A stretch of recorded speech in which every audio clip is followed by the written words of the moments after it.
The photograph arrived in a dusty envelope, forgotten among piles of brittle papers in the archive's corner. At first glance, it seemed ordinary, an 1887 snapshot of a boy, small and solemn, clutching the hand of a man whose face was etched with quiet pride. The edges were frayed, and the sepia tones had faded. But nothing about it suggested anything other than a simple portrait from a long past life. Yet, as the young archivist lifted it, under the harsh glow of the restoration lamp, something subtle, almost imperceptible, tugged at the corner of their vision. The restored version revealed details that had been lost to time, a shimmer of movement in the background, a shadow that did not belong to any visible figure, and the faintest twist of expression on the man's lips, like the hint of a secret too heavy to speak aloud. The boy's eyes, dark and unblinking, seemed to follow the archivist with a patience that was almost unnatural, and for the first time, the stillness of the image felt wrong, as if the photograph itself were holding its breath. Each enhancement revealed more anomalies, shapes emerging from the darkness, too vague to name yet too deliberate to ignore, and a creeping sense that someone, or something, had been present when the shutter clicked, unseen by the world but not by the camera. Alone in the dim room, surrounded by the smell of old paper and fading glue, the archivist felt the chill prickling along their spine, a whisper of cold wind, or perhaps the echo of some long-forgotten presence, slithered through the space, and in that moment, the simple, innocent handhold between the boy and the man no longer seemed like an act of comfort. It was a warning. The envelope was yellowed and fragile, the paper thin enough that the archivist could feel the texture of its contents through the folds. It had been tucked behind rows of ledgers and forgotten correspondence, its existence almost erased by decades of neglect. Yet something about the way it had been shoved into the corner suggested it had been hidden on purpose. The archivist's fingers trembled slightly as they carefully eased it open, half expecting the brittle edges to crumble under the slightest pressure. Inside, pressed against a sheet of acid-free paper, lay a photograph that at first glance appeared entirely mundane. A small boy holding the hand of a man whose posture was stiff with formality, eyes directed at the camera, lips curved into a faint, restrained smile. The sepia tones were familiar, the faded corners betraying its age, yet even through the gentle discoloration, there was a sense of life frozen within it, a quiet intimacy that seemed almost tangible. The archivist lifted it gingerly, turning it to catch the light, and felt a subtle, inexplicable tension settle over the room, like the air itself had become heavier around the photograph. Setting it on the restoration table, they prepared the digital scanner and began the careful process of enhancing its details, adjusting contrast and clarity to reveal textures lost over the century. The first few scans offered nothing remarkable, just the boy's solemn expression and the man's steady gaze. Yet as the resolution sharpened and shadows deepened, minute inconsistencies began to appear. The archivist noticed the way the boy's hand seemed to hover slightly above the man's rather than rest naturally. The faint tremor in the man's fingers that did not match any ordinary posture, and the strange blur of light behind them that shifted with each adjustment. There was a subtle imperfection along the edge of the man's face, almost imperceptible, as if the photograph had captured something that the human eye could not normally see, something that existed just beyond the threshold of reality. The archivist leaned closer, heart quickening, tracing the lines of the boy's coat and the man's sleeve, wondering whether fatigue or imagination was conjuring these irregularities. Yet there was a cold certainty in the depth of the shadows, a precision that no random deterioration could produce. As they continued to enhance the image, Minute shapes began to emerge behind the figures, faint silhouettes that seemed deliberate, not accidental, moving subtly with each slight adjustment of brightness and focus. The air in the room felt charged, the silence pressing heavier than usual, as if the photograph itself resisted being fully revealed. Each scan seemed to pull more secrets from the faded emulsion, whispering hints of a presence that had waited over 100 years for someone to notice, someone to see what the camera had silently recorded in a moment that the world had chosen to forget. As the archivist continued to study the photograph under the magnified scanner, the initial sense of unease grew sharper, insistent, like a whisper brushing against the edge of awareness. At first, it was subtle, a shadow along the doorway in the background that had previously gone unnoticed, a faint smudge at the corner of the frame that the eyes refused to settle on. But as the restoration software teased out the hidden details, the anomalies became more pronounced. The boy's expression, once thought solemn, now seemed layered with an emotion that was almost impossible to name, a mixture of fear and anticipation, his gaze fixed slightly off center, as if focused on something outside the photograph itself. The man's smile, too restrained to be genuine, had a tension that suggested a secret, a pressure invisible to the casual observer. It was the background that disturbed the archivist most. There, between the faded outlines of what should have been a simple, unremarkable street scene, vague shapes emerged, human forms, or at least something vaguely humanoid, seemed to linger behind the figures, not blurred by time but deliberately obscured, their edges unnaturally sharp, their presence unnervingly deliberate. They did not belong to the original frame, yet the camera had captured them, frozen in the same instant as the boy and the man. The archivist adjusted the contrast again, leaning closer, noticing how the figures shifted with the light, their shadows deepening in ways that defied the simple geometry of the scene. It was almost as if the photograph held a memory of something the human eye had never been meant to see, a truth that had lingered just out of reach for more than a century. The room seemed to grow colder, though the thermostat read normal, and the faint hum of the restoration equipment felt intrusive against the oppressive silence. The archivist's pulse quickened as their mind raced to rationalize what they saw. Lens distortion, overzealous enhancement, fatigue. But none of it accounted for the subtle, unnatural symmetry of the background forms, the way they mirrored the gestures of the boy and the man with an almost mocking precision. A creeping realization began to settle in. The photograph was not merely a record of the past, but a document of something unseen, a witness to a presence that existed alongside the figures in the frame, neither part of this world nor entirely separate from it.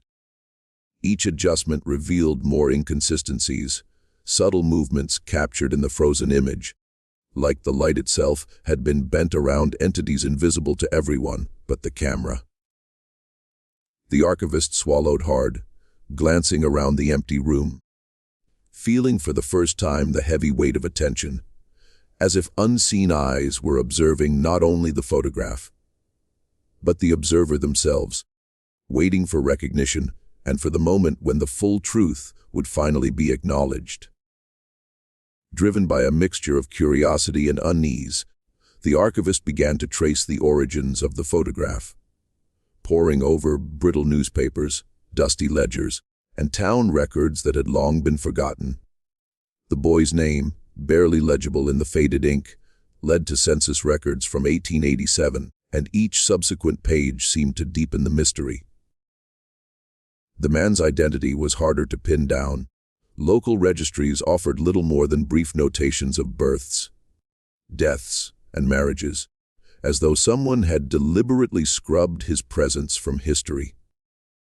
The archivist's hands shook slightly as they traced the lines connecting families, neighbors, and the modest row of houses that once stood near the town square, each discovery layering a heavier weight of foreboding.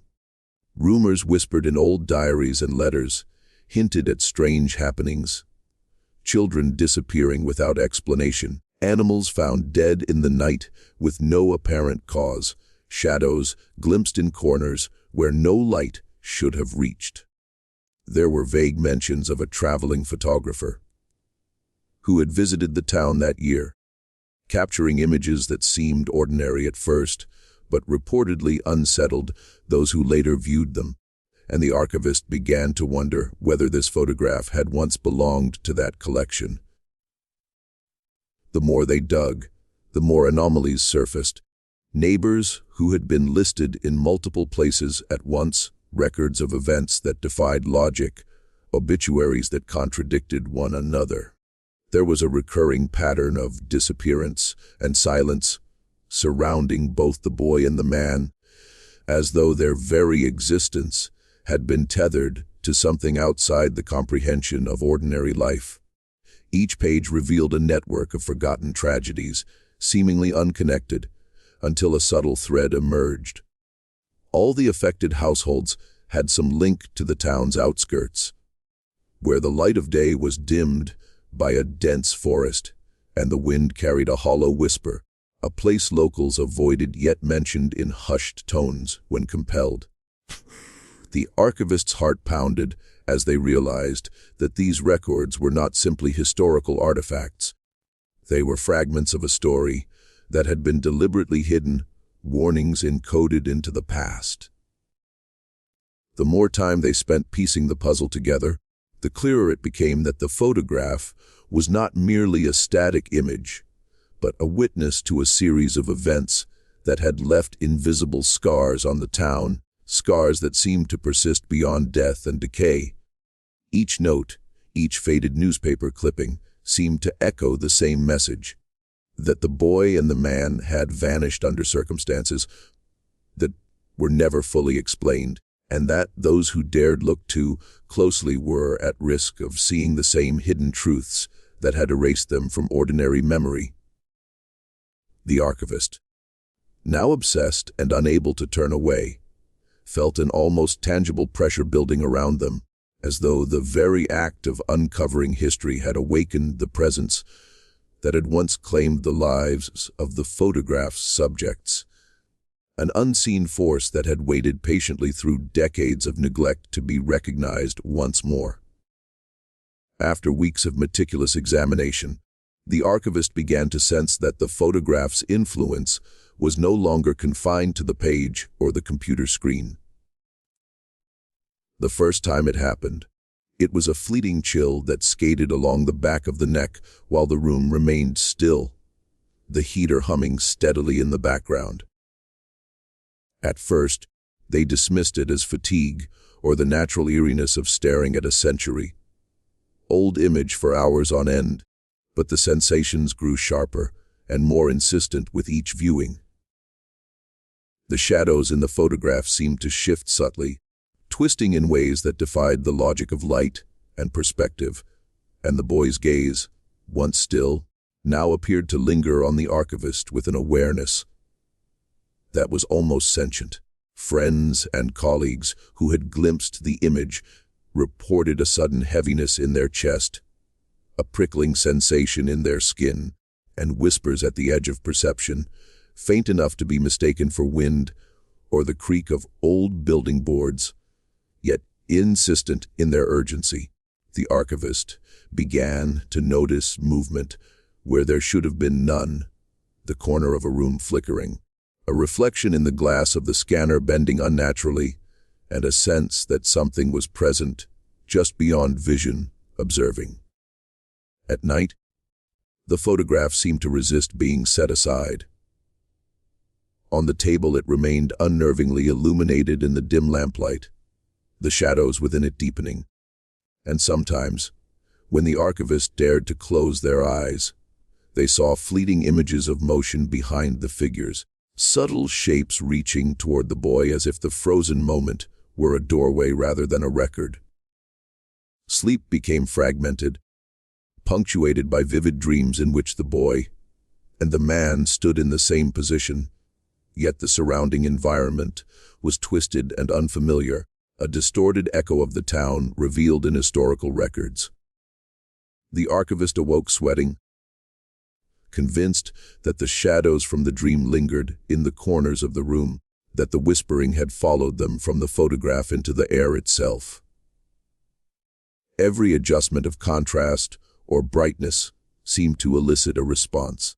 A shadow lengthened, an edge sharpened, a figure previously invisible became discernible, and with each revelation, the archivist felt an increasing closeness, as if the entities in the image were aware of their scrutiny and compelled to reveal themselves in ways subtle yet insistent.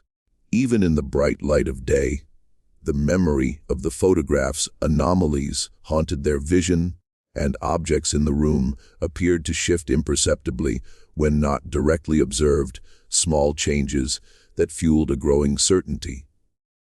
The photograph was not passive. It was alive in some manner beyond understanding, capable of influencing the senses and perception of anyone who dared confront the secrets it contained, and the archivist could feel the line between observer and observed beginning to blur. The final scans of the photograph revealed more than the archivist could have anticipated. A level of detail that seemed almost impossible, as if the restoration process were peeling back layers of reality itself. What had once been a vague suggestion of shadow now solidified into a presence so distinct it made the skin crawl to even look at it. Behind the boy and the man, an amorphous shape emerged, dark and shifting. Neither fully human nor animal, yet with the unmistakable sense of awareness. It seemed to lean toward the boy, a hand, or something like it, reaching outward, its form fluid, as if the light and shadow were its only boundaries. The archivist's heart pounded, every instinct screaming that the image was no longer safe to observe. Yet they could not look away. The lines of the entity's silhouette were jagged in some places, almost dissolving into the background, while other parts were unnervingly crisp, detailing what seemed to be the faint outline of a face with hollow eyes that stared directly at anyone who dared study the photograph. With each minute adjustment of contrast and hue, the figure appeared to move slightly, leaning closer, its presence becoming more insistent. Pressing against the confines of the page, a force that the archivist could feel in the hollow of the chest and the tips of the fingers resting on the scanner. There was no rational explanation. Nothing in the laws of photography or light could account for the sense of motion, the eerie clarity, or the oppressive awareness radiating from the entity. The archivist realized, with growing dread, that this photograph had never been intended merely to capture a moment of human life. It had been a record of an encounter, a witness to a presence that existed alongside the boy and the man, waiting silently, patiently, until someone in the future would force it into the light. The air in the archive seemed to thicken, carrying a faint metallic smell and the whisper of movement that was not coming from the building. The archivist's hands shook uncontrollably, yet the need to document, to understand, kept their gaze locked on the entity that now revealed itself fully for the first time in over a century. It was impossible to discern whether it was malevolent or simply indifferent, yet the tension it radiated suggested a power that could not be bargained with, an intelligence beyond comprehension. The boy's small hand seemed frozen in the entity's trajectory, as though the reach of this shadow had once determined his fate. And the archivist felt the same invisible pull, a subtle but undeniable pressure that suggested the photograph's influence extended beyond mere images. Every instinct screamed to set the image aside, to flee, yet fascination overrode fear. And the archivist found themselves caught between awe and terror, staring into the darkness of something that should not exist, and understanding for the first time that the photograph had always been more than a picture. It was a portal, a record, and perhaps a warning for anyone who dared to look too closely at what lurked behind the ordinary.